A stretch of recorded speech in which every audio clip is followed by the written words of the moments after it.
Gabby Hanna, the controversial influencer that's had her fair share of cancellations. Dear Gabby Hanna, you are actually delusional. Gabby Hanna. Gabby Hanna. Gabby Hanna. Gabby Hanna. Gabby Hanna. I'm probably going to get myself in trouble for this one, so keep watching.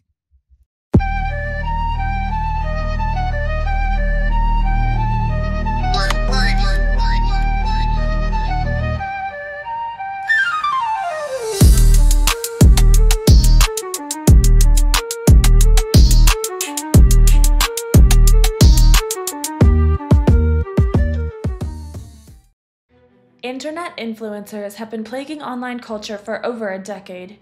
They sell us products, film glossed-over versions of themselves in their daily lives, and make ungodly amounts of money in the process.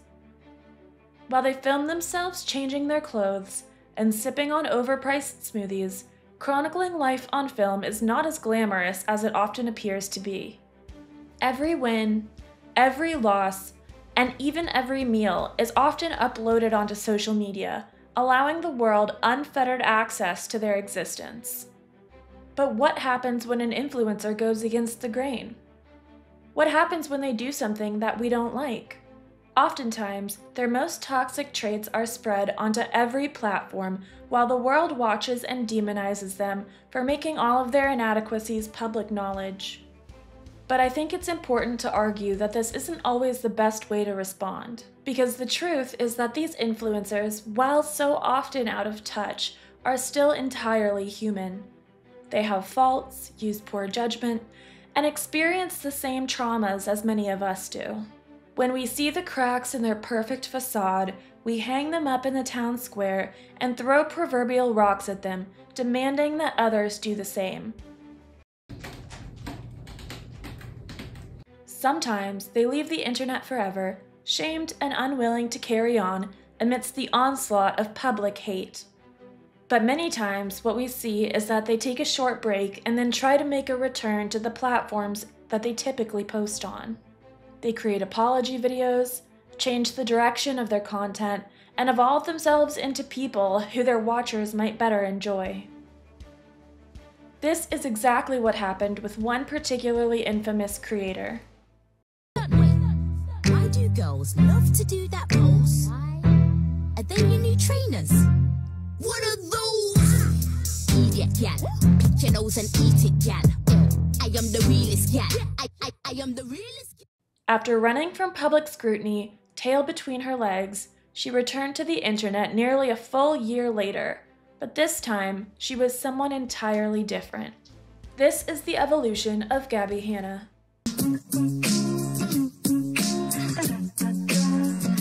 Where did I go? I got lost in a cloud of smoke, in the atmosphere, almost like I disappeared. And it's a little bit ironic how I went missing as I was trying to find myself. But what do you know? I was always near, and I'm still right here.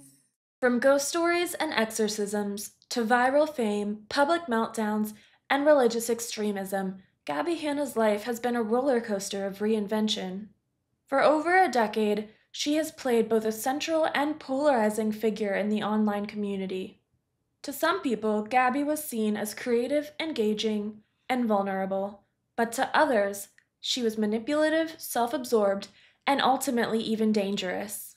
So if we want to understand how we got from YouTube darling to born-again Christian, we have to look beyond all of the memes, the headlines, and the internet drama.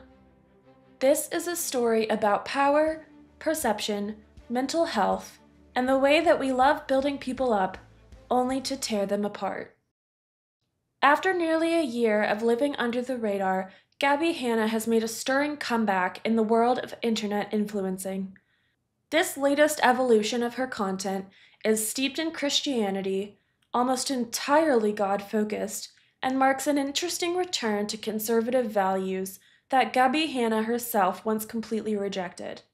Many content creators have speculated about her return, creating update videos and callouts suggesting that her reinvention is just as twisted and manipulative as she is. But I'd like to offer a different perspective. because after dozens of hours of reviewing footage and weeks upon weeks of research, I've come to the conclusion that Gabby returning to religion isn't simply a fluke, but the perpetuation of a traumatic cycle. She's following a path of deconstruction and reconstruction that so many others who were raised in religiosity often experience. If we want to truly understand how this shift has occurred, we need to start from the very beginning of Gabby's story.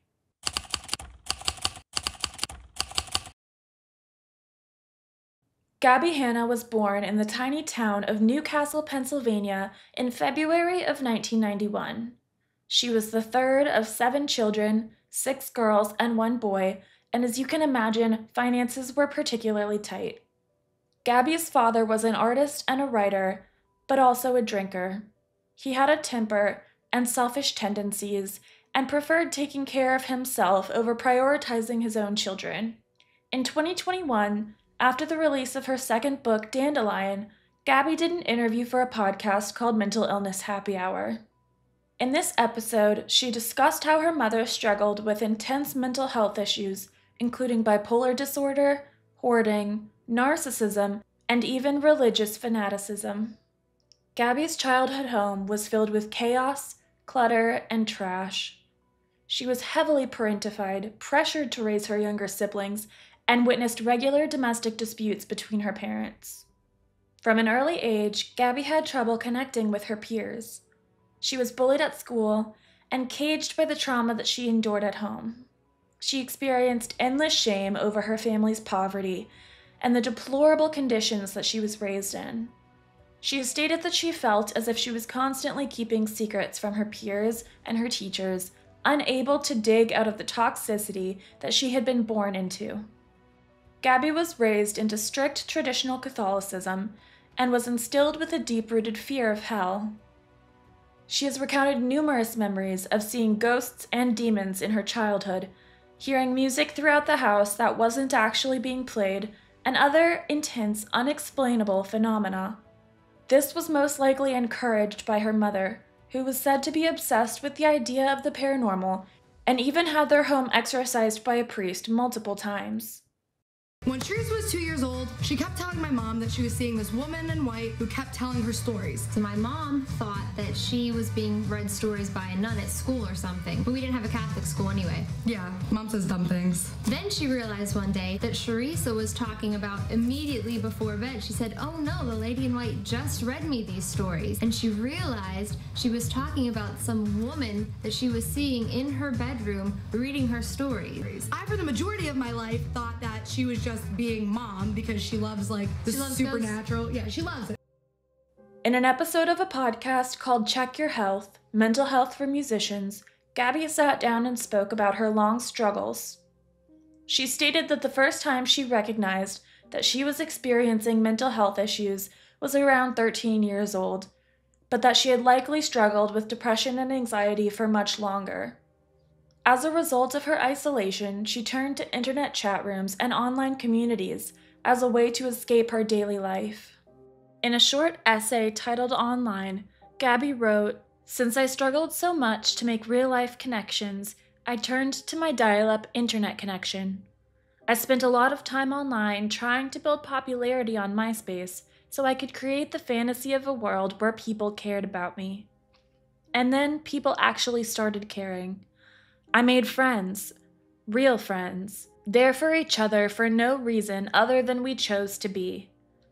People I could tell my deepest secrets to, because I had nothing to lose. I built relationships I couldn't muster in real life because it wasn't embarrassing to be on the internet. No one online knew that my dad drank a lot or that my mom screamed a lot. It was just me, no one to make my reputation for me. I'm not sure when exactly, but soon it reached a point where I wasn't allowed to make friends online anymore. I miss making friends online. It feels like I'm only allowed to be friends with people if they have a following, or else I'm in some way taking advantage or manipulating. You are all people. I have always seen you as just that. Other people looking for friends in an alternate universe that feels safer than our own. It's not safe for me anymore. I'm so glad it still is for you. Gabby attended college at the University of Pittsburgh, and while she was obtaining her degree, she endured extreme violence from multiple different romantic partners. The physical, mental, and sexual abuse that Gabby experienced during her college days took a mental toll and stuck with her throughout much of her 20s.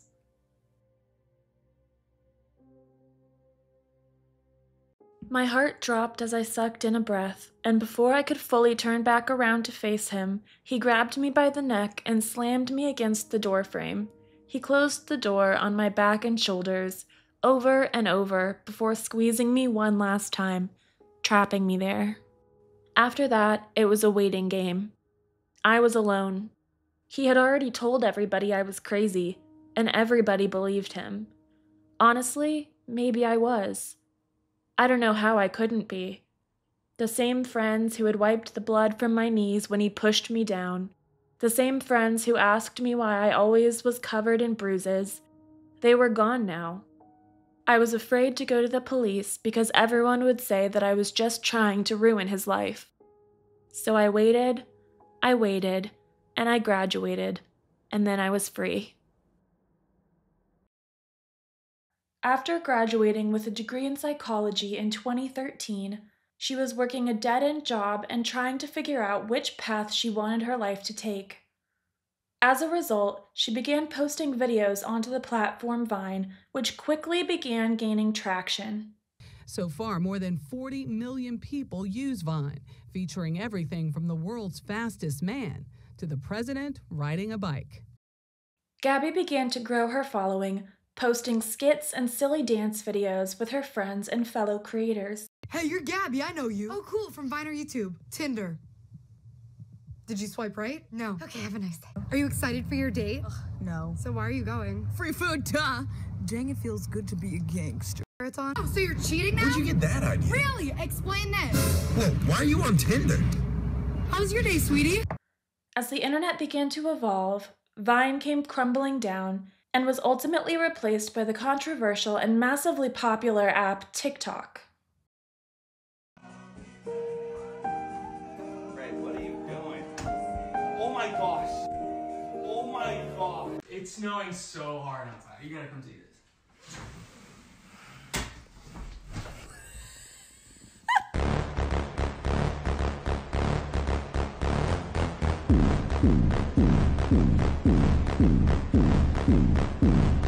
I do not wish you well. I hope you live in interesting times. I hope you grow taste buds in your booty hole. I hope you develop a permanent nose whistle. I pray that all your clothes tickle. I hope that every leg of every chair you ever sit in is uneven. I hope that you get a virus and can't unsubscribe from Fashion Nova notifications.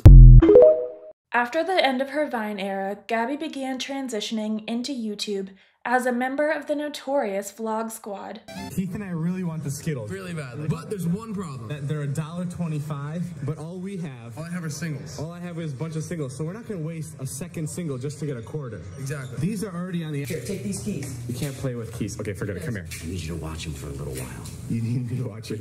Yeah. For like a couple days?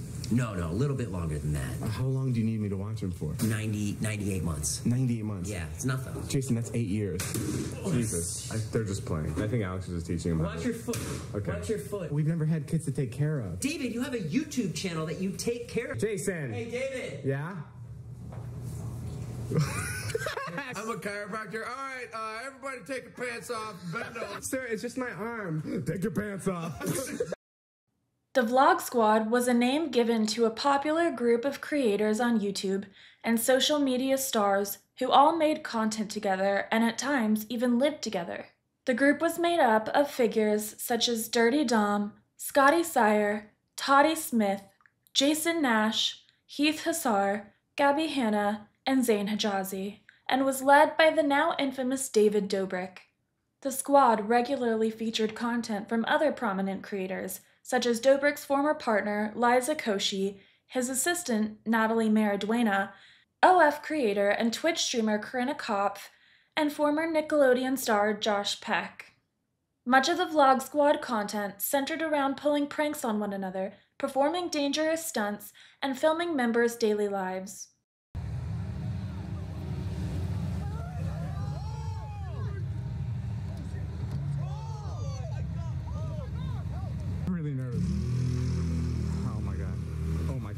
God. Oh my God. Oh my God. Oh my God. Oh my God. We're literally on the top of his house right now. And this is the kayak slide. Yeah, we're ready when you are. My God. Look at this thing wiggling. Oh, he just go. Holy shit. Most of this content was created and produced entirely by David Dobrik, and it has since been alleged that if you didn't agree to his pranks and his ideas, you would get less screen time, and your career would ultimately suffer. Many of the regular features played caricatures of themselves and often engaged in bad behavior. Rather conveniently, Dobrik himself was rarely shown doing anything controversial and was beloved by fans at the time. The group was ever evolving, relationships came and went, drama unfolded, and allegations were made against several members of the group for things like sexual assault and abuse of power.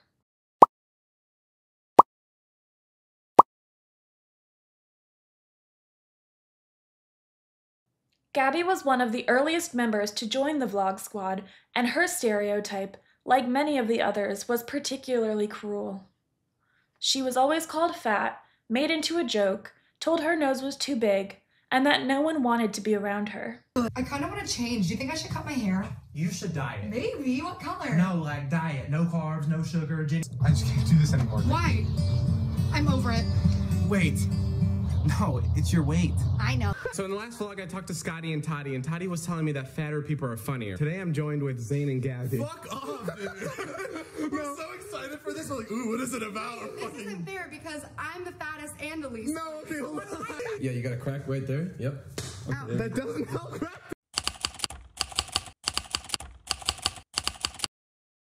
In 2015, Gabby began to focus on her own career and made a branch-off channel called The Gabby Show, ultimately leaving the Vlog Squad in 2017.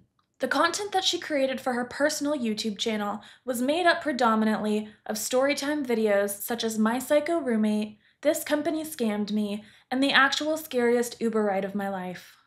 She did multiple collaborations with many other problematic YouTubers such as Colleen Ballinger. You guys having fun? All aboard the toxic gossip train.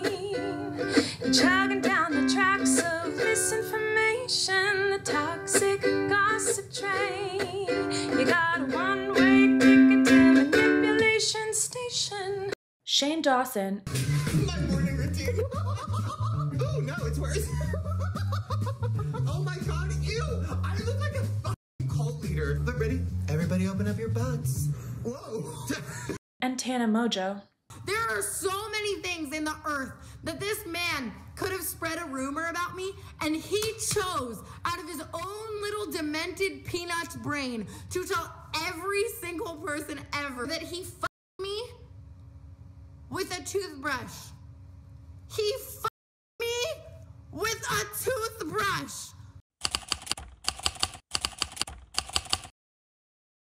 In February of 2019, Gabby's old frenemy Jessie Vasquez, known publicly as Jessie Smiles, made a Q&A video stating that Gabby had never been a good friend to her.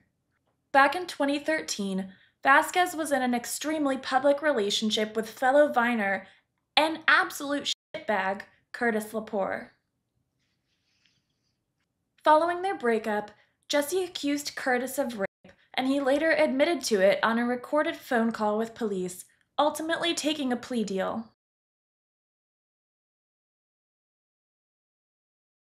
Gabby allegedly made several misinformed tweets regarding the incident before she knew either of the parties involved, and though she ultimately became friends with Jessie, their friendship was toxic and disintegrated by 2015.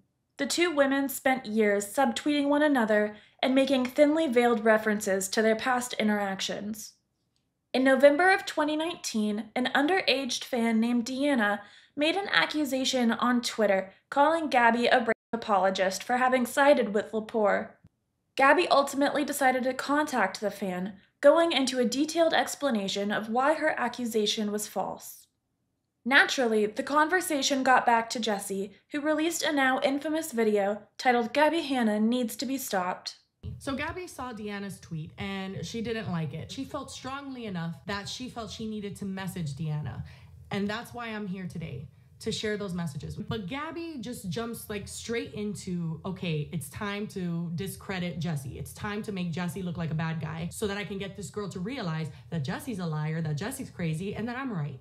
So it starts. You know, and some of you don't know that me and Gabby have done story times on each other. We have not said each other's name. We've tried to cover it up by being like, you'll never guess who this person is. But point is, we've done stories on each other. I don't really know her anymore, but I'm sure she's grown up a ton, and so have I. Now, I have admitted in the past that I myself have had some crazy bitch moments, but there is a huge astronomical difference between having crazy bitch moments and being a crazy bitch. I seek out like emotionally unstable, neurotic people, and I try to fix them. Even if I'm not trying to fix them, it's like I feel like I need to support them and be there for them. Oh, you're psychotic. And this is how I introduced the situation about her. I saw an email that apparently was sent to me while I did not have access, and it was from someone that I used to be friends with way back in the day. I wasn't friends with them when I was like in kindergarten, but you get the picture. So I read this email, and in this email, this person mentioned this thing that I'm about to tell you guys about. And they mentioned it in a way that made it seem like they were still like really angry about it. And I was just thinking to myself, like, what the fuck are they talking about? I'm gonna tell you how this situation happened, obviously through my perspective. I can't tell you how they saw it. And I want you guys to be honest with me. Tell me if I'm in the wrong here. Maybe I just don't understand or don't see why I was wrong in this situation, but I need you guys to tell me. I am somebody who, not to toot my own horn, but beep the fucking beep, I am so kind to people in my life. And to me, it's so insane because just in October of 2019, she posted this tweet that says, people with good intentions don't need to remind you all the time they have good intentions. People with good hearts don't need to remind you they have good hearts. Honest people don't need to convince you they're honest. The loudest people usually have the most to hide. The irony is insane. I can't believe she doesn't see that. I'm not going to go into a ton of detail here regarding the actual crimes, as many other creators have done a thorough analysis, and frankly, I don't feel comfortable dredging it up. That being said, Jesse's video started an all-out public feud between the two, flinging accusations and insults at one another, exposing various private messages, and even leading to the leak of a 3-hour phone call between Gabby and Jesse in which they attempted to hash it all out. In April of 2021, Gabby started a video series documenting her personal truths about the various smaller channels who had bashed her poetry and criticized her publicly. Gabby ultimately claimed that Jesse was the one abusing her in this situation, and that she would continually post evidence to support her claims until Jesse backed down. Hannah was resolute in her attempt to correct the narrative of why her YouTube career faded and became tabloid fodder. Now let's jump back in time to 2016, when credible accusations came out accusing Gabby of stealing jokes from the now disgraced comedian Louis C.K. And I just sat on my page sobbing, having panic attacks, deleting comments, saying really ugly stuff. And not just saying like joke thief, but also you're disgusting. Are you hiding all these stolen jokes in your thighs? Are you pulling them out of your nose? Stupid fucking cunt. So as a creator, to be branded as something that you're not in this community and to just have such a small portion of your work, like the tiniest thing in a sea of your hundreds and hundreds and hundreds of videos and hours of content is just like, it sucks. After the incident occurred, Gabby posted a tweet stating that she didn't respect creators who used gossip or drama about other creators in order to make money, seemingly referencing all of the drama channels and news channels that had come out making claims about her stealing jokes. As a result, another infamous YouTube creator who went by the name RiceGum took issue with her statement. RiceGum, also known as Brian, is a controversial creator who made oddly inappropriate, clickbait-heavy videos and content that he called diss tracks.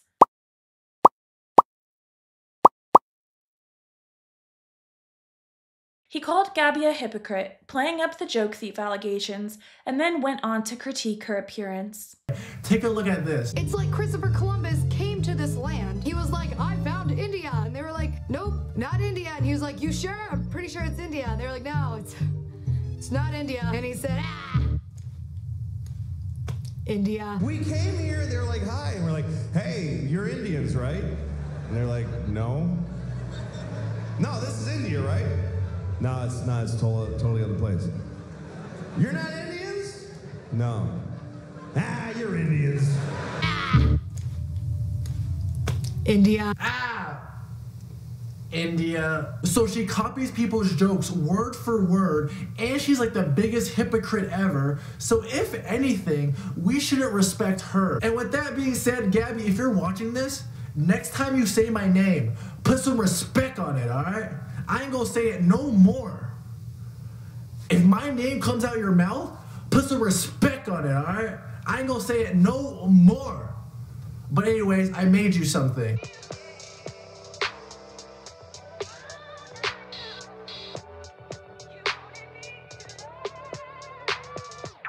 You had the subtweet, trying to keep it on the low. Like if the fans didn't add me, I wouldn't know. I pass you in subs cause you're struggling to grow. I don't think there's anything bigger than your nose. How'd it get so big, can you please tell us? No, so long, Big Bird is jealous. Even Pinocchio said it's absurd. Wait, is it Gabby or the Fruit Loop bird? After this, all I heard Walmart is employing. Ears start bleeding cause your voice is so annoying. I don't really get why you talk so loud. Even Meek Mill said to keep it down. Don't think I forgot you got exposed for being unoriginal and stealing jokes. So after all that tells us something. You're not entertaining and you're not funny. The two creators attended a house party together in 2016 where Gabby confronted Brian about his video and then made fun of him for having a ghostwriter, all while streaming live on her Snapchat. RiceGum became irritated and told Gabby that she needed to delete her video immediately. When she refused, Brian aggressively attacked her, forcing her to give up her phone. He then threw it on the ground, smashing the screen. Gabby left the party crying and publicized the interaction on various platforms, showing that he had assaulted her. He wrestled for me for my phone, grabbed at me. I even said, I don't know if he intentionally twisted my skin, intentionally scratched me, but those were the marks left on my body from him grabbing at me and clawing at me and twisting my arm to get my phone out of my hand. In reality, he did pay me for my phone right away, which by the way is an admission of guilt, because at the very least, even if he didn't touch me, he grabbed my phone from my hand, he wrestled it from me, which he actually admits in an interview that he had to use both hands because I was holding on tightly. I grab her phone. She kind of holds on tight though, because you know it's her phone. So I kind of had to use two hands to Wouldn't you say that's real assault, though? Which is a confession that there was a struggle involved. You can say all you want that you asked me politely. You stood over me, twisted my arm, grabbed at my hands and my body until you were able to rip my phone out of my hands, and then smash it as hard as you could with the intention of breaking it. RiceGum is here, and I know that I want to challenge him to a battle, but I know he won't do it, and it's Alex's birthday, so I don't want to ruin the party, you know what I mean? But honestly, if RiceGum ever wants to live freestyle battle, drop a beat right now, bitch, I'll murder you. Hey RiceGum, I just challenged you to a live battle on Snapchat. Would you do it? No. Live rap battle, why wouldn't you do it? No, I don't want to do it. Alright, so Rice doesn't have his ghostwriter today. It's fine. I think we can still battle. I think we're good. No? You don't want to do it? Okay, so update. Sorry if it looks like I'm crying. RiceGum didn't think that joke was very funny, and he hit me in the middle of a party and shattered my phone. I can show you that in a sec. I'm standing out on the balcony so that it doesn't make a scene, but he literally everybody's like, did he hit you? And I was like, yeah, he did. He shouldn't get away with that. This interaction led to a massive public fallout and ultimately to Brian making a second diss track about Gabby, claiming that what were scratch marks from his assaults were actually just stretch marks. Fuck Gabby for trying to lie on me. She tried to ruin my reputation.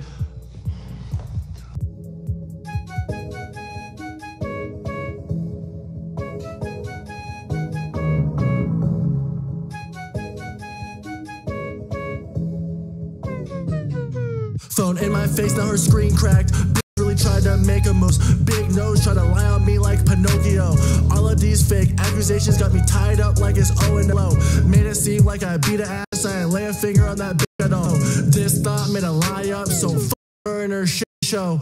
I remember I was sitting down when she walked up and started kidding around. Said get the phone out my face, but she didn't, so I had to knock it out. Now she claiming that I scratched her up and I beat her ass and I pinned her down. All the lies, yeah, they getting old like they've been around. You look like you took a bite out the Apple logo. I need you to back up just to take a photo. Claiming that I gave you bruise that was already there, that's the best part. Showing all those scratches on you, but I really think those are stretch marks. In 2017, Gabby released her first book of poetry and illustrations, written entirely by her. The book was then ultimately reviewed by another popular content creator named Rachel Oates. Rachel's content typically revolves around discussion of literature and cultural issues. Her review of Adultolescence was fairly scathing, stating that Gabby's poetry was shallow, redundant, and self-indulgent.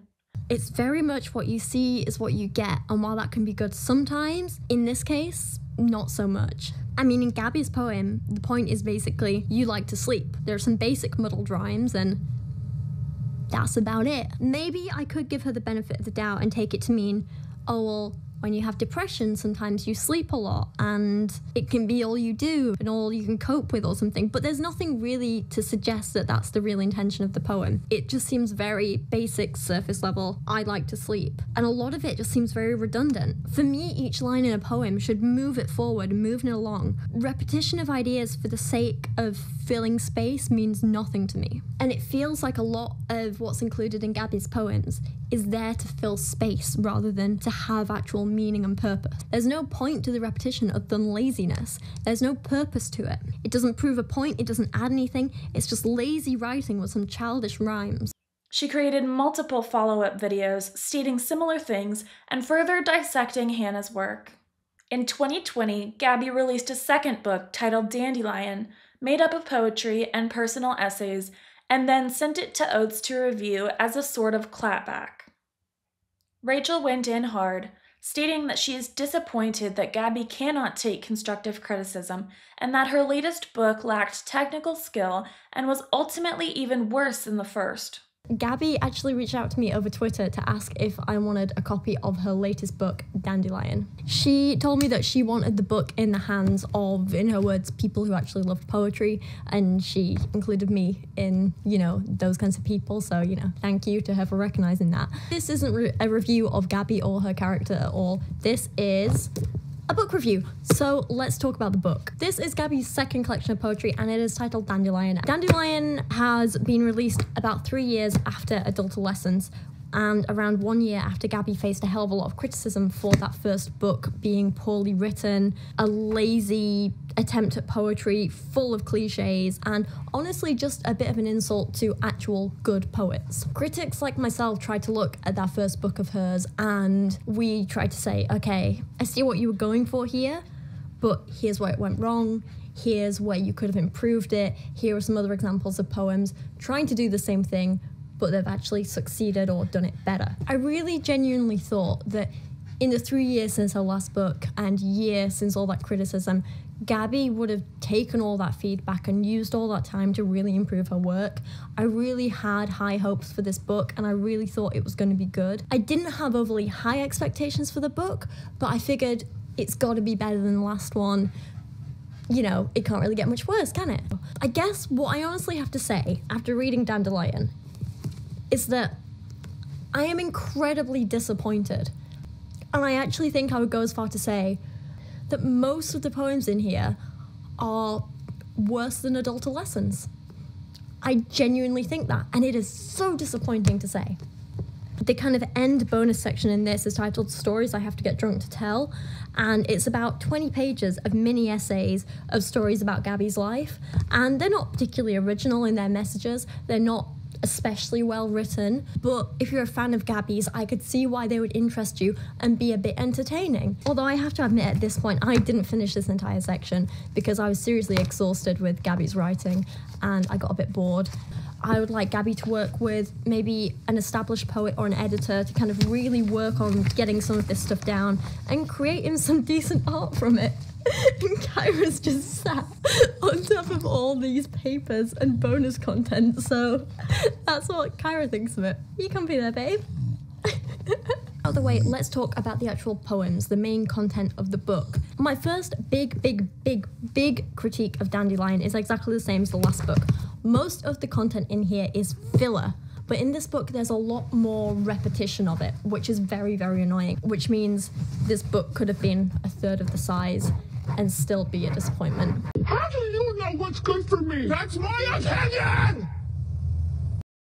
During this time, Oates wrote and published a parody of Gabby's book, titling it Dog-a-lessons, and stated that it was better than what Gabby had put out, and that her book wasn't even worth the money that she was charging for it. While I personally feel that this was a bit of a childish response, and maybe even an unnecessary dig at Gabby, every creator is entitled to their own commentary and their own opinions. That's my opinion! Naturally, as a result, Gabby made several response videos regarding Oates' commentary, saying that her poetry was a personal expression of her art, and that she didn't appreciate or care for the opinions of people who didn't have any talent of their own and lacked creative skill. I think you're fat. Yeah, it's just my opinion.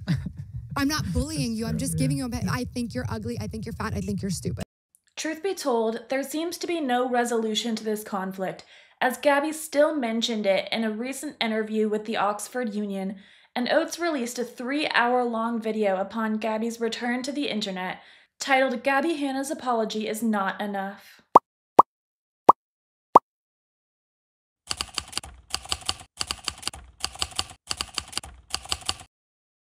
In 2015, YouTube began to create high-quality original programming, which they called YouTube Originals, in an attempt to compete with other streaming platforms, such as Netflix and HBO. One particularly popular production, called Escape the Night, was a 4-season dark fantasy series that featured various internet personalities who became trapped inside of elaborate estates and were made to solve puzzles and compete in challenges in order to banish evil and ultimately free themselves. Has anybody talked to Joey Graceffa recently? I feel like he has been missing in action.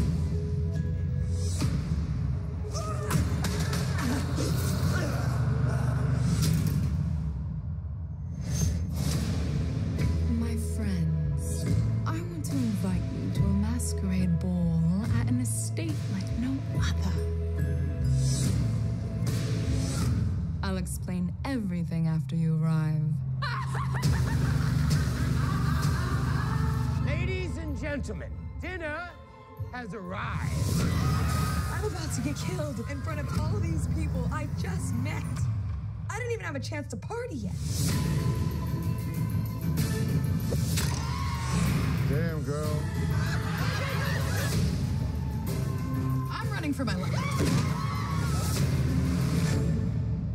You can't kill me. We didn't even want to kill you. What are you guys talking about? I did.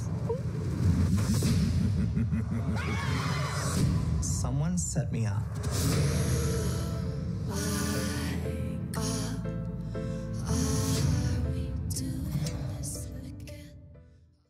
Gabby herself was featured on 2 seasons of Escape the Night, the first being Season 2, and then was recast again for Season 4 All-Stars.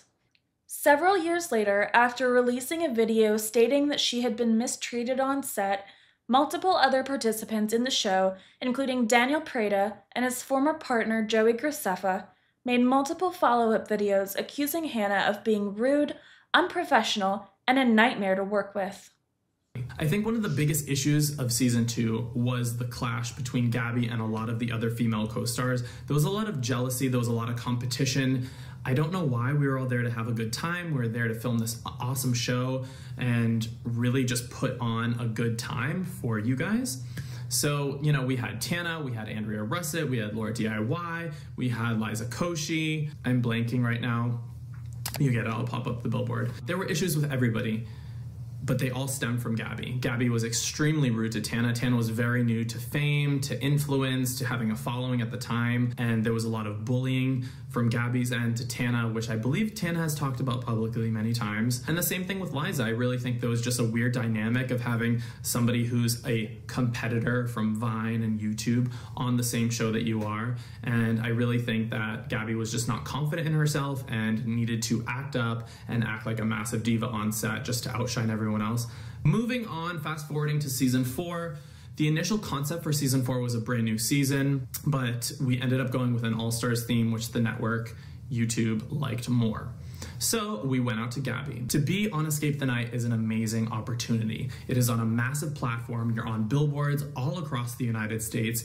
You're paid, obviously. You are hand selected by executives, or you're allowed to be by the top executives at YouTube. Your videos are also pushed into another algorithm because you're being seen more on a weekly basis when the show rolls out. At the end of day 1, a female YouTuber came up to Joey and I. This female YouTuber who's been a long-time friend and a long-time collaborator and somebody who's been online for a very long time, was very successful. She came up to Joey and I and asked to be killed off the show as soon as possible because she was extremely uncomfortable with Gabby Hanna and how she was acting on set. You didn't respect the team enough to make those appointments, therefore, yeah, your outfit was a bit ill-fitting. Maybe it was a little tight, but guess what, sweetheart? That's your fault. In Gabby's video, she's saying that the food issues on set triggered her eating disorders. My eating disorder was at an all-time peak. Which, you know, I will be sensitive to that. And if that's the case, I completely respect it and I'm sorry that that happened. However, I will not be lied on saying that there were not options for you. I'm giving you these very clear things that I need. I need to meet my dietary restrictions. First things first, weeks before production starts, everybody is sent a shit ton of paperwork. Paperwork talking about your preferences, allergies, what you want to eat on set. None of that was filled out, period. And if you don't fill out the paperwork, how are we supposed to know what you want to eat? Fruit plates, veggie plate, Daystorm wanted protein drinks. As you can see, sweetie, that trailer is stunning. Healthy foods. There's also some junk foods if you have a sweet tooth. There's green juices, there's water, there's fresh fruit, there's fresh vegetables. There were ice pops in the freezer. Okay, there's literally no healthy food. Now we're gonna move on to day 3. This is the planned kill. Assistants, productions, people were yelled at. She went off. She even says that she yelled at people on set, calling people fucking assholes, calling people whatever names, storming off. It was really ridiculous. So I blew up at the director. I blew up at probably Daniel and not Joey. I was a bitch and an one of the producers let it slip that they were like killing me off. So that day it was decided that Gabby and Tana would have a double elimination. The fact that this was even sent is completely deranged, but it's basically reiterating everything that she had said before or what she believes to be true. And now you guys have the facts here and you actually know what the tea is. I have gone above and beyond and I have sat there for hours in complete full glam when I knew I was not needed that early and did not get my interviews done, and then had people lie to my agent and say I was refusing to work. That is ridiculous. Now, you guys rescheduled the shoot multiple times, and I have rescheduled my schedule multiple times. I have a conflict. I didn't realize that this was going to be an 8 to 9 hour day. If you guys can't be flexible by 2 hours after the bullshit that you guys put me through. She did not attend 2 out of the 3 of her fittings, and then she made a grown woman who was 9 months pregnant come to her music studio in Porter Ranch, which is a ways out of Los Angeles, and fit her, and then she still left early. Gabby ultimately explained that she had been deep within an eating disorder at the time and had been triggered by all of the unhealthy snack options, and that her less than stellar mental health played a part in her diva-like behavior. While it seems to be true that she was in fact acting out on the scene of Escape the Night, Gabby has since apologized and is trying to turn over a new leaf.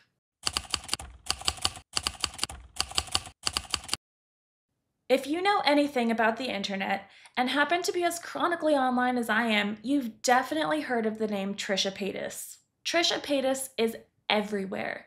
She is a character so deeply ingrained in internet history that it is impossible not to have encountered her, even if you don't initially realize that you have.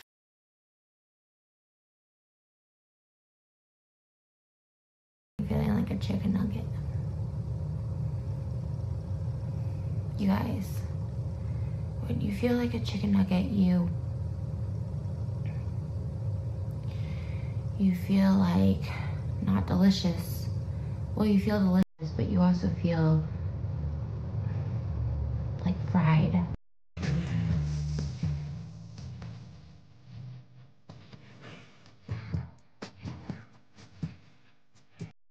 I know this is my second video of the night, but I think the vampire is stalking me. And I'm not even being a little bit funny about it. A vampire has been stealing my bloody tampons. And he doesn't like dry tampons, so I have dry tampons down here to protect me. He doesn't take the dry tampons. He doesn't even come around with the dry tampons. It's only when there's bloody ones. Because I just started my period and there was bloody ones in the bathroom. But I've had bloody tampons stolen from me before.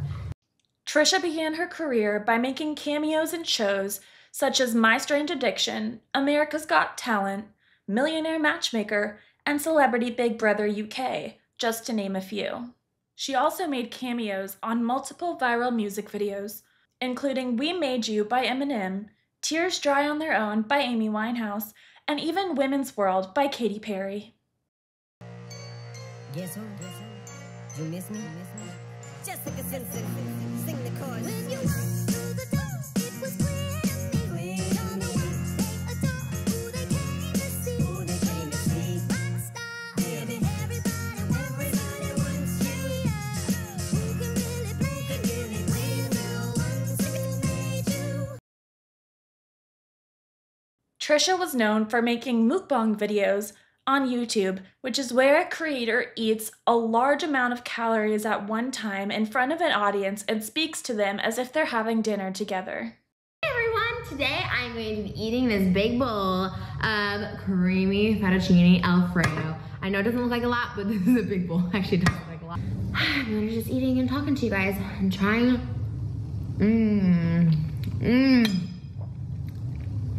If this was like salad where you lose weight, eating this, it'd be so skinny.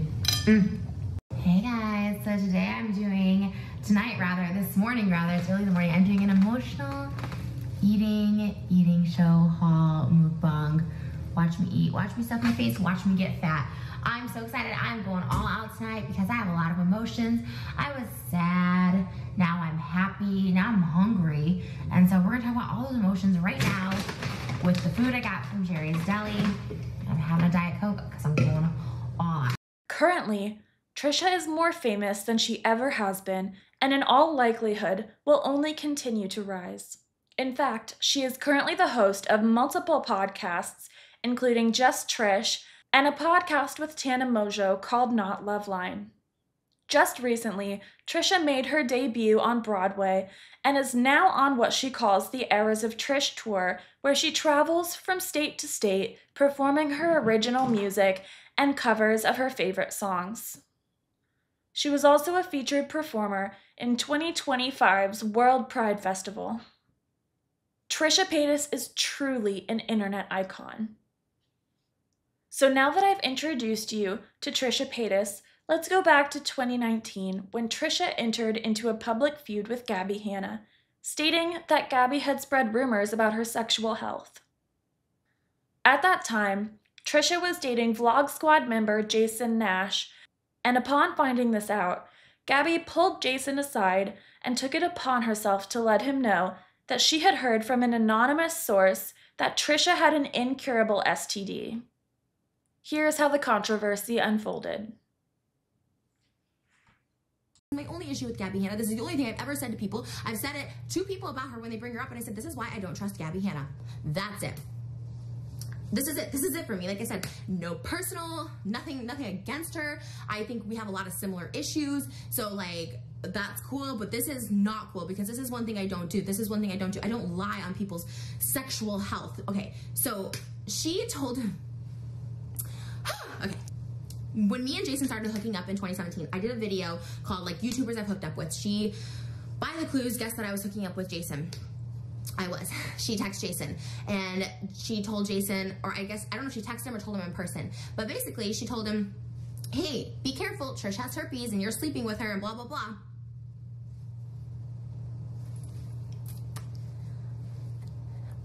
Gabby, have we slept together? Did I show you my STD results? Are you my doctor? Did you swab my vagina? Here's where I'm coming from. If I was sleeping with somebody and one of my friends knew from a close source of that person that they had an incurable STD, and they had that information and weren't like, hey, just be careful, check it out, talk to them about it, I'd be fucking livid. I knew somebody was sleeping with someone who I wasn't close with her. I was close with him, and I heard that she had an incurable STD. He told me he slept with her. I literally said, hey, this person I've heard has this incurable STD, and if you're going to continue sleeping with her, ask her about it. Don't know if it's true. A close friend of hers told me. That's all I know. Be careful. Keep an eye out. Use protection. And I'm a fucking bad person because no matter what I do, I'm always a bad person. And I'm so secure in myself and who I am at this point that I'm so done with bullshit. And I'm so sick of like the shit I hear that I've said or done, like coming back to me, and just like hearing the things that like people make up. I just, dude, Dear Gabby Hanna, you are actually delusional. I wanted to give you the benefit of the doubt. And I was trying so hard even last week when I saw you, what looked to be going and saying, not defending yourself, constantly battling every single hate comment you got on Twitter for 48 hours straight. I was like, girl, might be having, not diagnosing, not gaslighting, I'm observing your Twitter, a breakdown. And I was advising you, said it your name, and to everyone else, I'm like, I feel bad. I know what it's like to be pushed to the point of having a mental breakdown. However, now you are actually delusional, which is why I have avoided you for years and years of you texting and DMing me. Oh, let's hang out, let's hang out. I was trying to be polite. I was trying to be polite. I was trying to be polite. And then one day I just had to snap and tell you, like, hey, this is why I don't like you. Gabby, you are fucking disgusting. The fact is, you're like, you just say lies. And here's the thing, I'm a public figure, right? So anyone can say lies. Okay, that's it. But the fact is, it's so funny because now you're turning around and being like, I could sue these people because now my music career, labels won't sign me because they see this shit. Labels weren't going to sign you anyways. Newsflash, Gabby, you might be the worst songwriter in the world. Every single one of your songs are so niche and so to you, it will never be mainstream. You're 30. You're not the best singer. We know you don't write your own music, okay, Gabby? Like, the amount of people that are just too nice. This girl's scary delusional.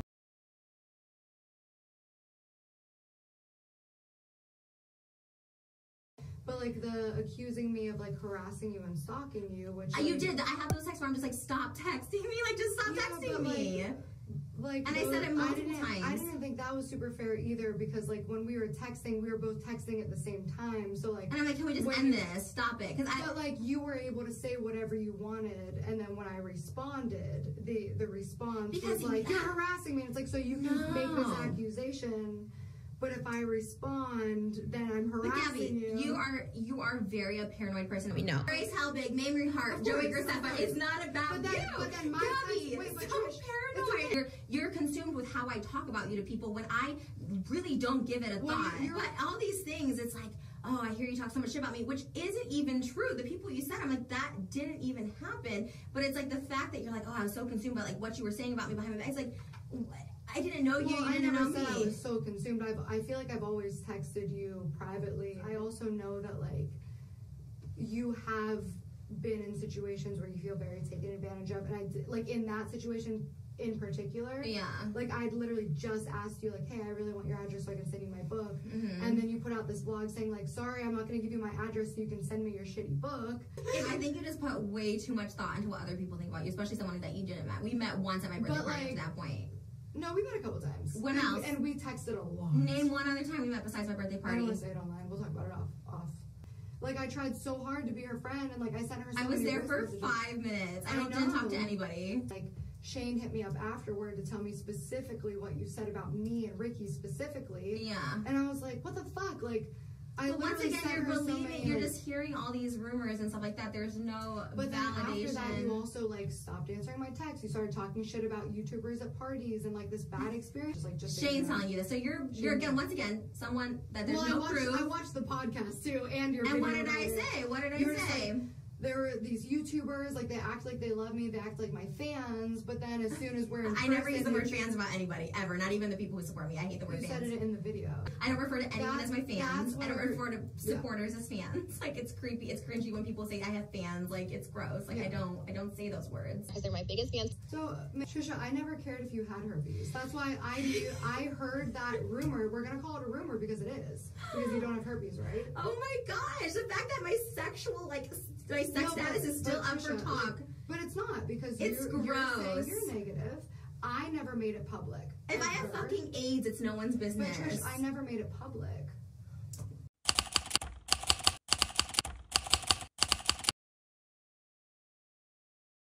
In the midst of all of the drama and the allegations, Gabby began to develop her music career. Her debut single, Out Loud, was released following the publication of her first poetry book and was followed up by years of album and music video releases such as Honestly, Medicate, Butterflies, and perhaps her most infamous song, Monster. Gabby did a Genius interview in 2018 discussing the meaning behind the lyrics of Monster, and during the interview she performed bits of the song, when her audio allegedly became distorted, causing the microphone to blow out and turning her into a viral meme. I'm the type of person who, if I love you and I care about you and you're a part of my life, I never want to lose you, no matter what. The fact of the matter is, in life, naturally, people just fall out. And sometimes it's not a fight. Sometimes there's something that happened. You just kind of grow apart, and that's okay. But because of who I am, it's really hard for me to accept that. So whenever that does happen in my head, I'm just like, I hope you miss me. I hope you miss me.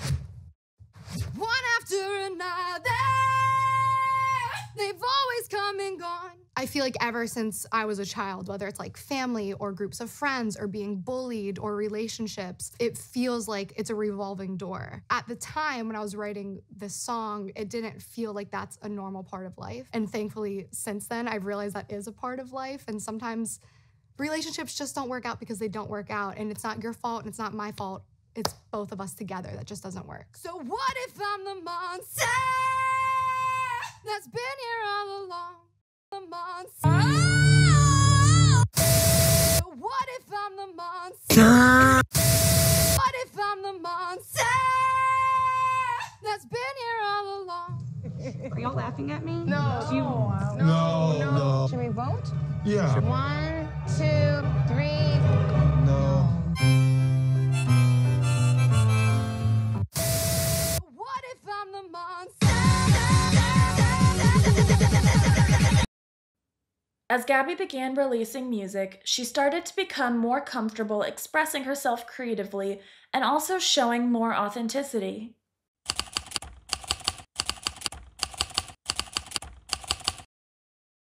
She began releasing tons of artwork at this time and showing her creative process all over the internet.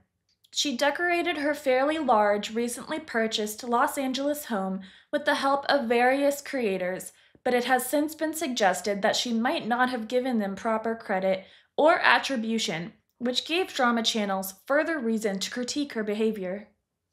It was around this period that she began to reveal she was a pretty heavy pot smoker. She started posting long, ranting videos of herself lighting up a joint and then sharing whatever thoughts came to mind. There was a series of hot tub videos in which she revealed deep-seated trauma and old memories to her viewers, all while stoned.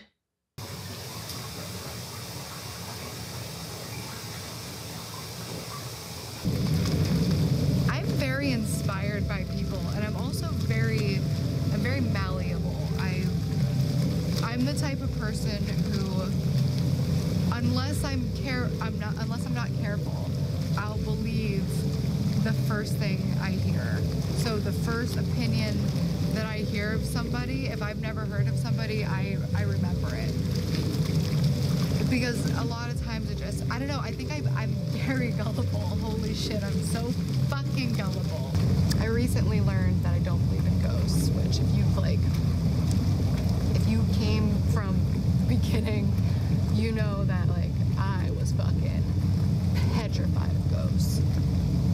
And it was an upsetting degree. Like extreme like paranoia. Like I was so scared of ghosts. And I was raised to be scared of ghosts. Like having priests like exorcise the house because there's demons in the wall, raised to be scared of ghosts.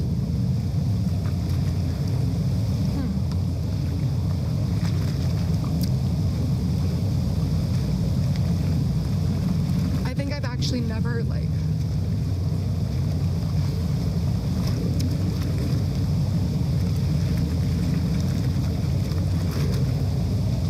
things where I was saying like once you have the certain realization, it makes you realize like something that you didn't know bothered you so much. And I think what I've just realized is that I've never realized how much the type of religion that I was raised in has affected me. This is like making me feel guilty.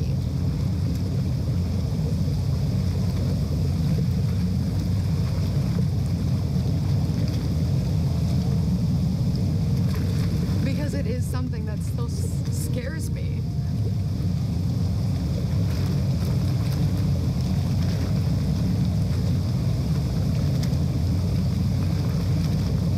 Like in my heart, I don't believe that hell exists, but I'm so afraid to say that out loud. Because if it does, like I'm on a record. Even with myself, because like God sees all, right? Whoa. She changed the name of her burgeoning podcast, which had previously been known as Box of Thoughts, to Burnout to match her new aesthetic. She filmed herself creating music while smoking, doing art while smoking, cleaning her house while smoking, and it became quite clear quite quickly that she had heavily scaled up her drug use. She even filmed videos such as this one, titled Answering My Grandma's Questions About Smoking Weed and Smoke in the Bath with Me. She produced a ton of super unique and somewhat odd artwork and spoke openly about her struggles with mental health. She got a later-in-life diagnosis of ADHD and shared about her journey on an almost constant basis, frustrating her viewers. Now, I want to be clear, I'm not saying that it's wrong to be open and vulnerable about mental health, and Gabby has always done so, sharing her journey with eating disorders, bipolar disorder, and PTSD. However, the extent of which she spoke about her ADHD specifically frustrated many people and had them calling her out for being attention hungry yet again. Activity. This is ADHD. This is the H in ADHD. I was masking because I have ADHD. Realizing my ADHD diagnosis because I have ADHD, and that's how short my attention span is. This is what it's like to live with ADHD, how much it was good for my ADHD. The really shitty part about ADHD. Dozens of comments were left, and tons of Reddit posts were made showing just how much her fans were done with her behavior. I could go into detail about why her oversharing about her ADHD might be problematic, but I think that this TikTok user explains it more appropriately and succinctly. I'd end up deleting this, but I want to talk about what I believe is irreparable damage Gabby is currently doing to the ADHD and neurodivergent communities right now. It's clear to me that she's navigating a new diagnosis. I was also diagnosed with ADHD as an adult, so I understand how difficult it can be to navigate. The biggest thing that I'm taking issue right now is this. I really hope that she does not become the walking case study of ADHD. Her experience with ADHD looks very different to mine and a lot of other people with ADHD that I know. Our hyperactivity doesn't look similar to mania. It looks like needing to get exercise, picking the skin on our cuticles, and attention deficit and things like that cause a lot of executive functioning problems. But until she gets more comfortable with her own diagnosis and the community in general, I think it's extremely inappropriate that she's acting like this is the experience of most people with ADHD. I don't dance around and look like I'm having a mental breakdown all the time. Rather, I have a hard time staying connected to friends and meeting deadlines. And lastly, most of us don't use our diagnosis as an excuse for all our bad behavior.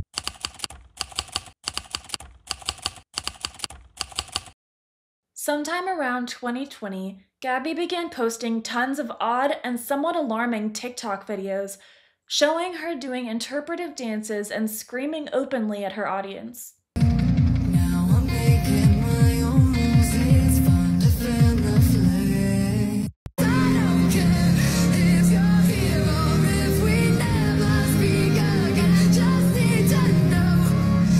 It never mattered what I had to say. I was always wrong. Every question turned into another long lecture. I'm back, bitches. And I don't want to hear I'm acting different. Eventually, this led to a breaking point when Gabby posted over 100 videos in a single day and more than 200 in 48 hours in 2022, causing serious alarm and leading to multiple fans calling to request wellness checks. Hannah's TikTok posts included long, uncharacteristic monologues about religion and claims that she herself was a deity. She also uploaded videos making racist and transphobic comments and allowing strangers to enter her home and film content alongside her as her manic episode began to go viral. I have ultimately determined that I'm not going to show these videos here, as I feel that they're genuinely a display of a serious mental health episode, and I'm not interested in exploiting that any further. All of these clips have been spread widely and discussed at length, and are easy to find if you would like to see them on your own. After the fallout of her erratic behavior, Gabby deleted all of the videos that she had posted and shortly thereafter disappeared from the internet. She went almost entirely offline for all of 2023, and many people assumed that she had left fame for good.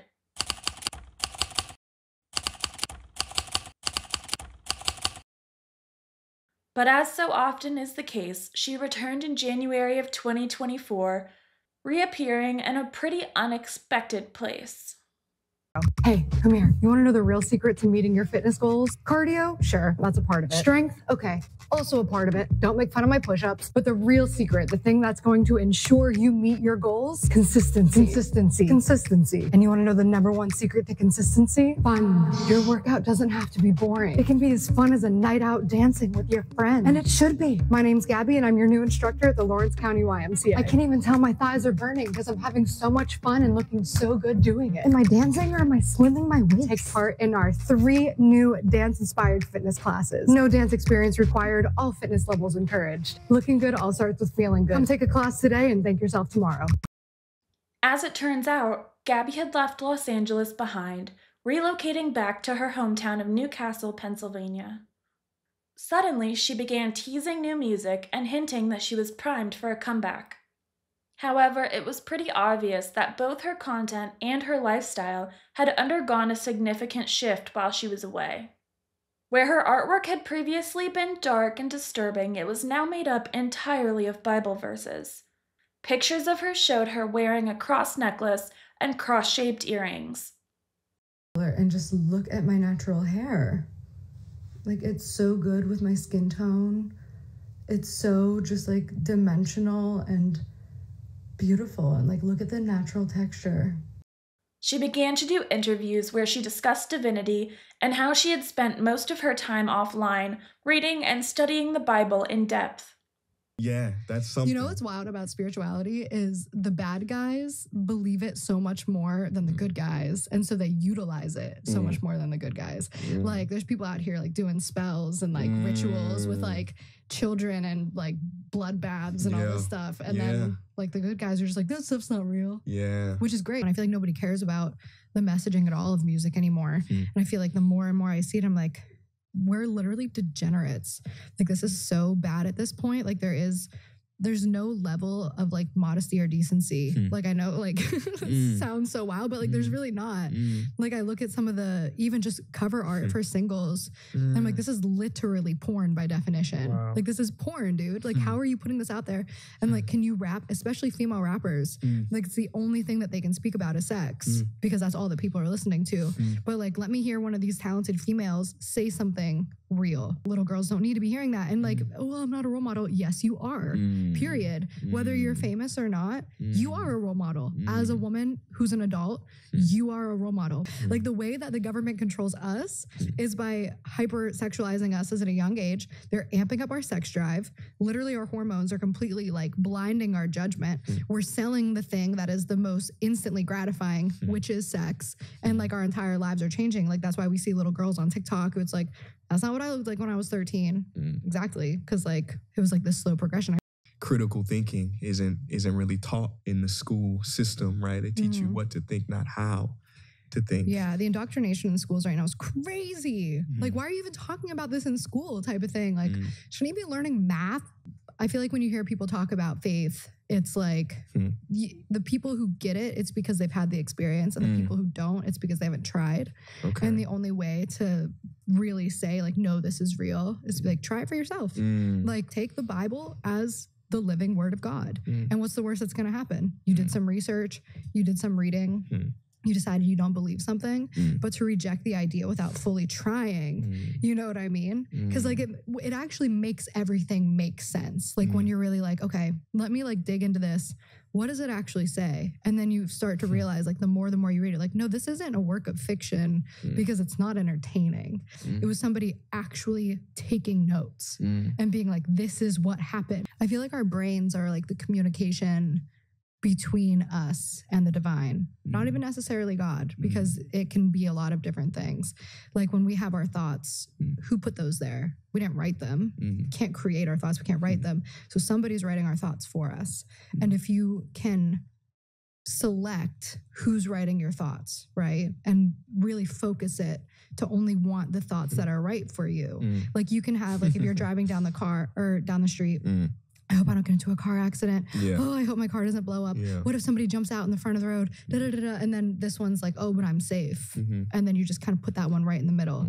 And you keep selecting the right thoughts over and over. And if you combine that with like prayer and like living a just good lifestyle in general and ask for those thoughts to change, like that's what they say, we create our reality.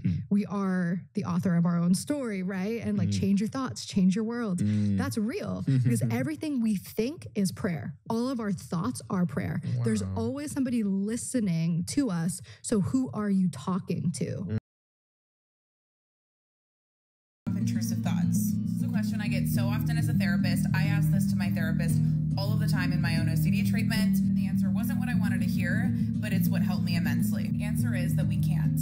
And the more we try to stop those thoughts and tell our brain, don't produce these thoughts, the more of those very thoughts that our brain produces. Thought suppression doesn't work. It backfires. And I'm going to provide an experiment to show this. There's a psychologist named Daniel Wegner, and he did a study where he divided a massive group of people into two separate groups. And he told the first group, you can think about anything you want over the next 5 minutes, but do not think about a white bear. Do not have thoughts about a white bear. Think about anything else. And ring the bell every time you have a thought about the white bear. And then he told the second group, all I want you to do for the next 5 minutes is think about a white bear. That's all I want you to think about. Only think about that.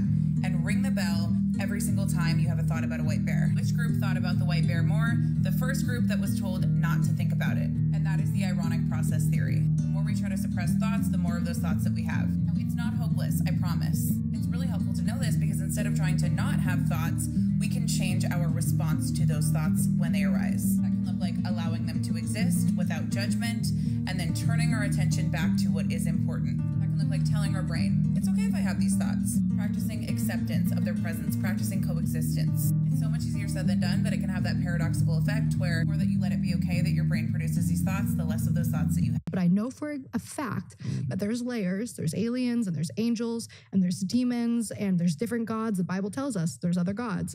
The God Most High, that's who I'm talking to. And that difference you said of intellectually knowing it and feeling it in your heart, that's Jesus. Like when you accept that and it's like, and then you read the story in hindsight, because like I did that before I knew the story. It's like, oh, that's literally why Jesus died, was to give us direct access to God.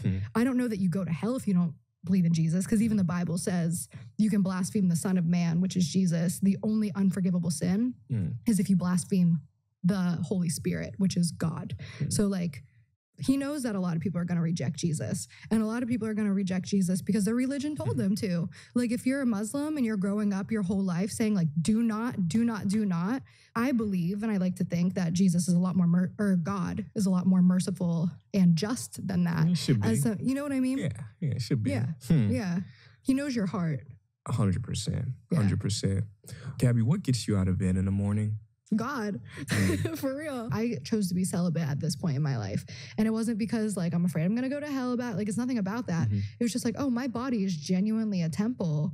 And the reason that was put in place is because God doesn't want me to have a soul tie with someone who's not meant for me. So somebody commit to me. Let's build that union together. Let me start with a friendship without the pressure of sex and things like that. Because that's God's design, not like, I don't want you to have fun. How many relationships did I stay into for way too long because we were having sex? So when you start looking at like these rules that were like, for me, in my opinion, set by the creator of our bodies, our machines, it's like you can follow it or you don't. But how long do you want your machine to run? Yeah.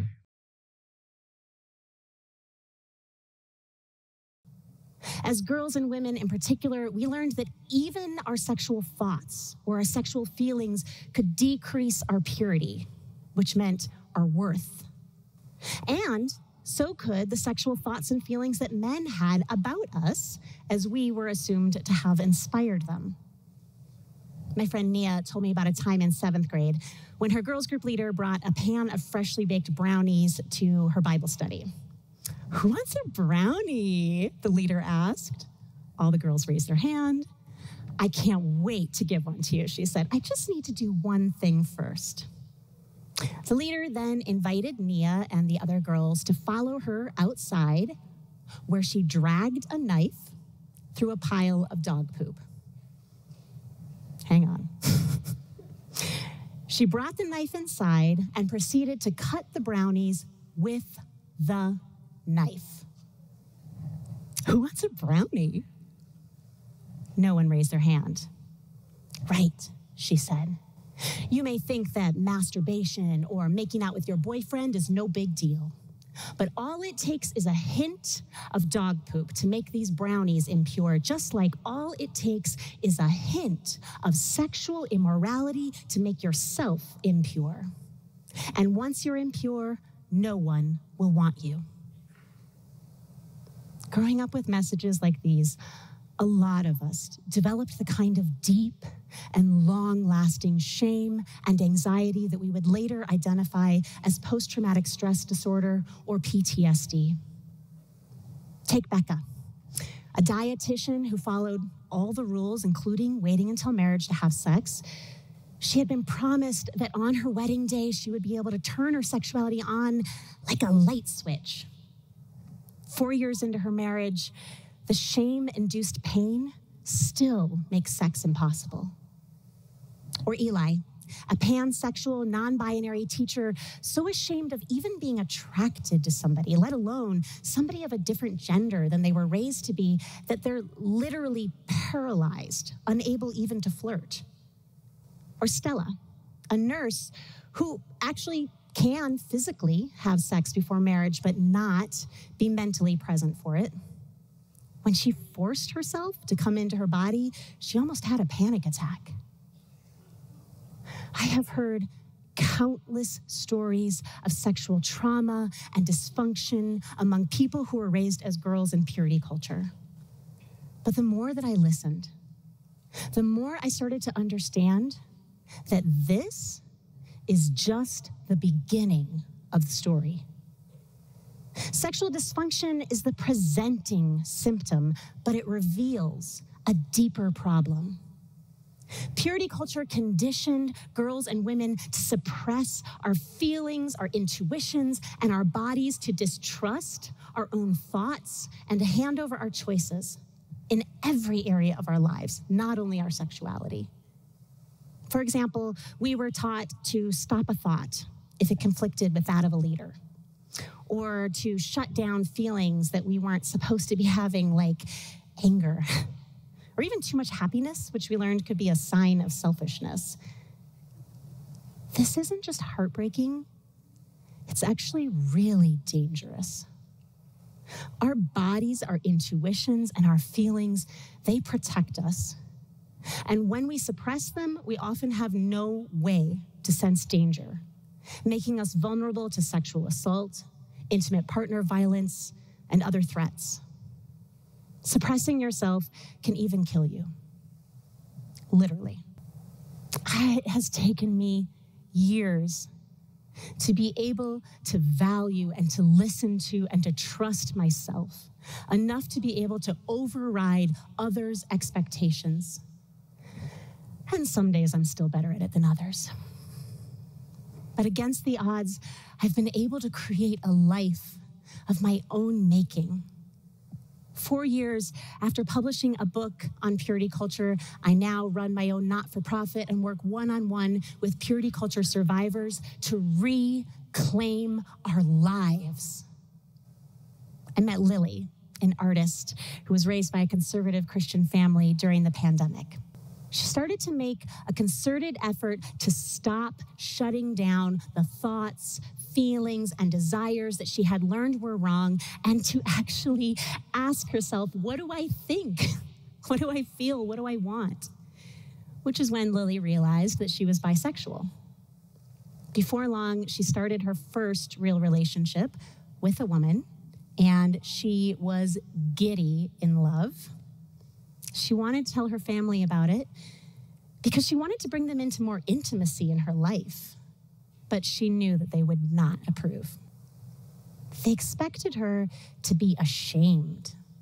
After all, Lily was impure. She wasn't supposed to be happy. But in that moment, she realized that's exactly what she was. She was happy. For the first time, it didn't matter what anyone else thought. Lily was living her own life. What that looks like is different for every person. For example, some purity culture survivors will never touch religion or spirituality again, while others reconstruct their faith on their own terms. Whether we were raised in evangelicalism or Islam or Orthodox Judaism or Catholicism or just the world, so many of us have shaped our lives around what others have wanted for and from us. But I'm here to tell you that when you begin to claim who you really are and to make choices out of that place, it changes everything.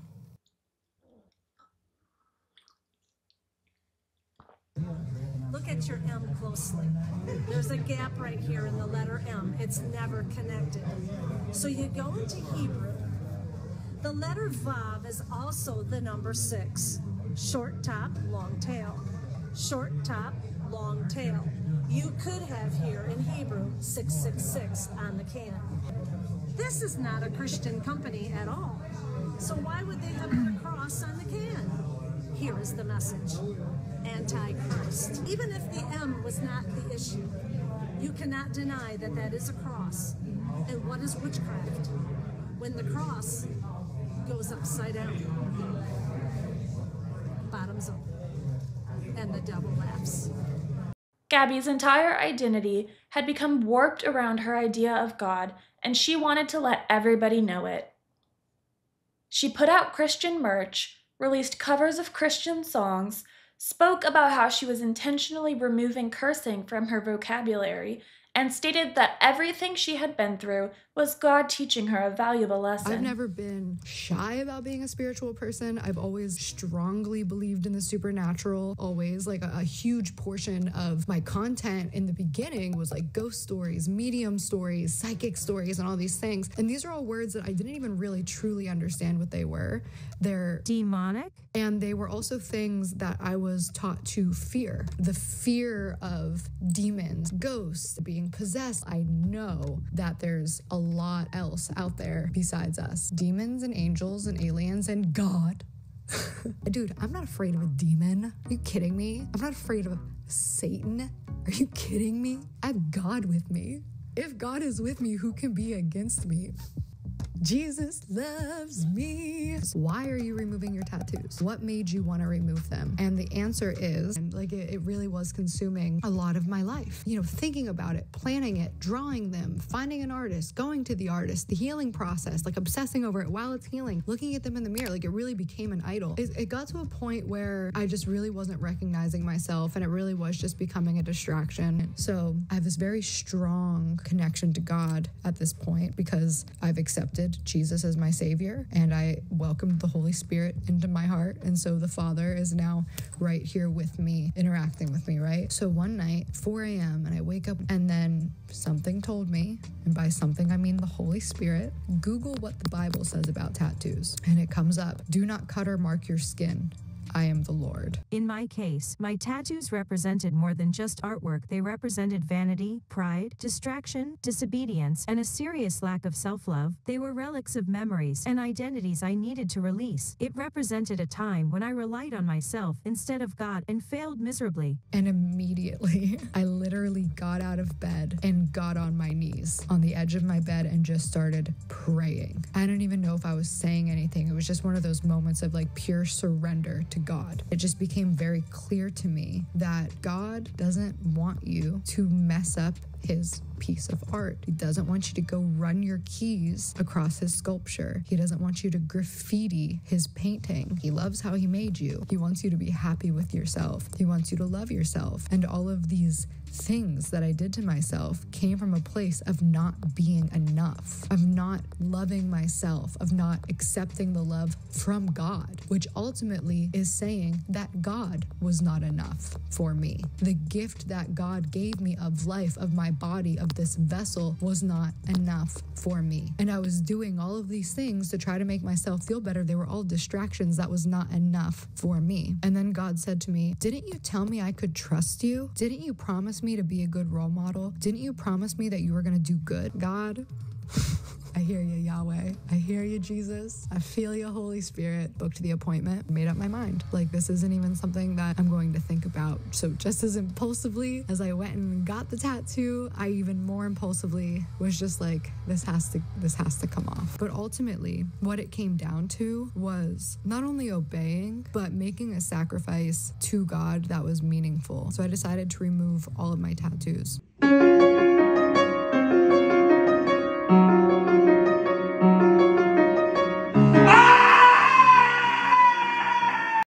Many people began arguing that her latest evolution was just another way for her to spread harmful rhetoric and that she might even be experiencing prolonged religious psychosis. But these critiques only pushed her further. Gabby talked about celibacy, purity culture, modesty, and traditional roles in a way that concerned a lot of people. She even made rude remarks about rapper Megan Thee Stallion, suggesting that her music was equivalent to pornography. I've been seeing these ads for these sticky boobs, and honestly, they look amazing. I might buy me some. But in seeing all these ads, I'm seeing a lot of women's boobs, a lot of them teenagers on TikTok. Like, boobs, bro. Like, scooping your boobs, like placing the cup, pushing your boobs up together, nipple piercing. And it got me thinking about like sexual liberation and like women's desire to like show their bodies in public so that they're not oppressed, right? And I saw somebody comment, it was one specifically about a nipple piercing, and the girl was like, am I the only person who has no shame in people seeing my nipple piercing? And the girl's like, no, I don't have shame either, but sometimes I want to cover my nipple piercing. Ooh, controversial. It's okay to feel shame. Let's bring back shame. Because here's the thing, is it's literally not all about us. It's not all about us. Like, if I want to go out and I have like half naked because it's about me, like I want to feel good, like whatever, I worked for my body, I want to show off, nobody's gonna shame me into covering up. I wish more people would have shamed me into covering up, and there have been a couple of people who shamed me into covering up, and now I cover up more. I'm not a prude. I still wear shorts, tank tops, bodysuits, but like when it comes to how much boob am I willing to show in public, that really changed because I was like, oh, there's children. Yep, there's children. And especially when you're on the internet, there's children. And it's like, bro, like, even though I don't have an audience of children, it's like walking in public half naked, right? And it's like, hey, there's children. Like, not everybody needs to see your ass crack. Not everybody needs to see the borderline of your nipple or your nipple. Like, it's okay to cover up and dress decently for the sake of other people's children. And yes, like, for the sake of other people's husbands too, right? Where it's like, well, if that's somebody's husband and their eyes are wandering, it's okay to just be respectful. Around the end of November of last year, 2024, Gabby publicly posted a new love interest to her social media accounts. Her new boyfriend, a man named Robbie, was also clearly a strong Christian, and she uploaded videos of him singing duets together and posing for holiday photo ops. Then, in April of 2025, only several months later, Gabby created a new Instagram page called Robbie and Gabby, highlighting their relationship and ultimately leading fans to discover that the pair had gotten engaged. The religious content that she was creating, the full 360 change in lifestyle, together with what some would call a quick engagement, led to speculation that Gabby was planning to hard launch her most surprising evolution yet: trad wife. To better understand the definition of a trad wife, I turned to a piece in The New Yorker about another influencer, Elena Pettit. Pettit, who is 38, is a self-proclaimed trad wife, one of the earliest and best known in a burgeoning movement of women who spend their days taking care of their homes and families and documenting their activities on social media. Her fame was assured in 2020 when, on a BBC News video, she discussed her ambition to serve her husband, but her desire long predated that moment.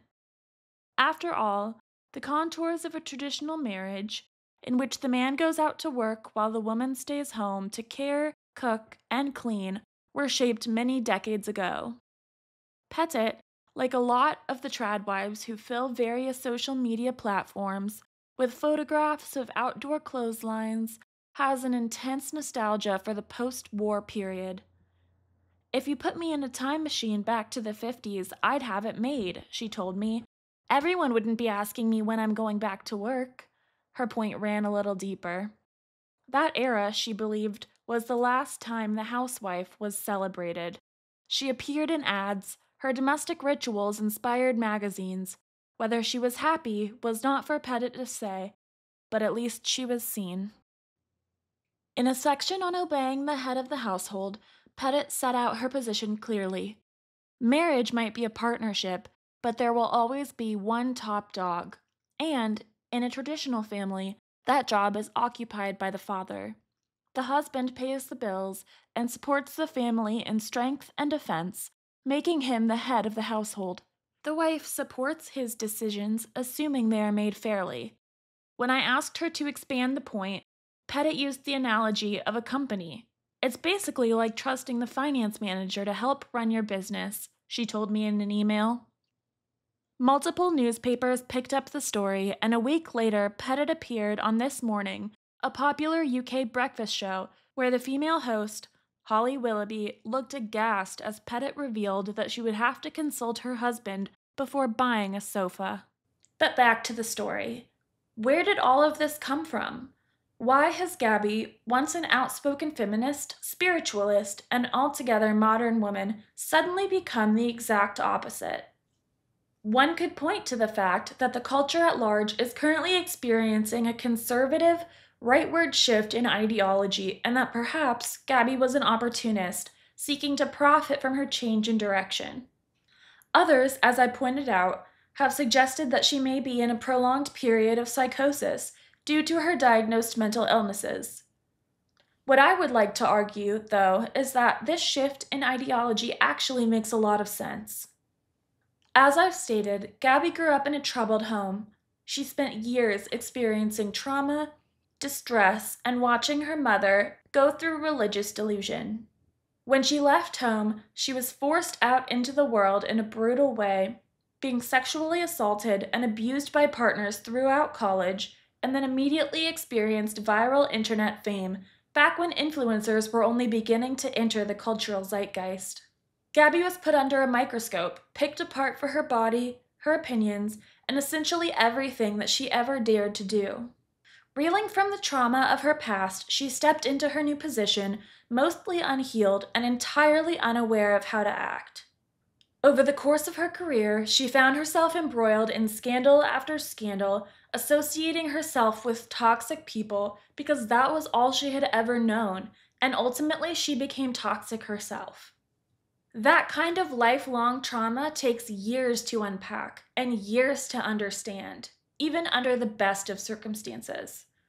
When the internet chewed her up and spit her out, she was overtaken by her struggle with mental illness and sought solace by returning to the comfort and familiarity of her childhood home.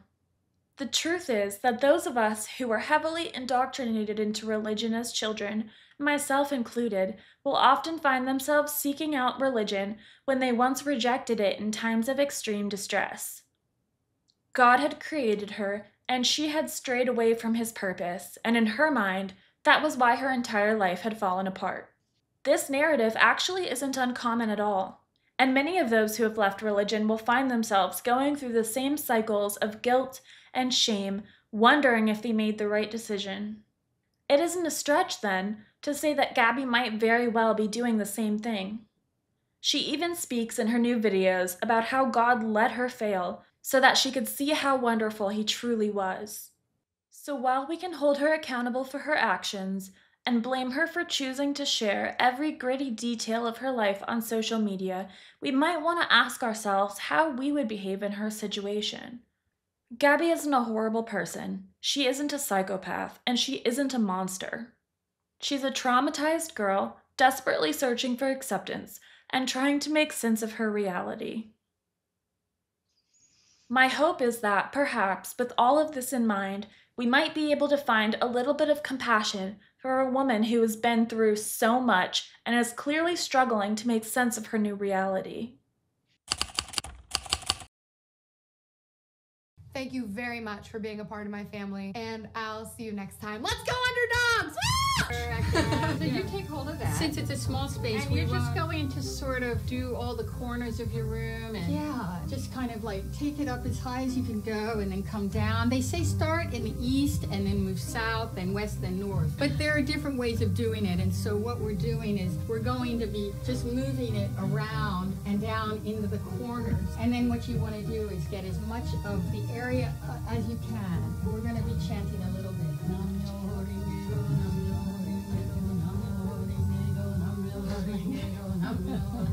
Clear you, girl. Sorry for laughing, but you know. Go into the light. Go into the light. Cross over. You have no earthly connection. Can I make you skinnier? Maybe. Once you get rid of that 200-pound ghost.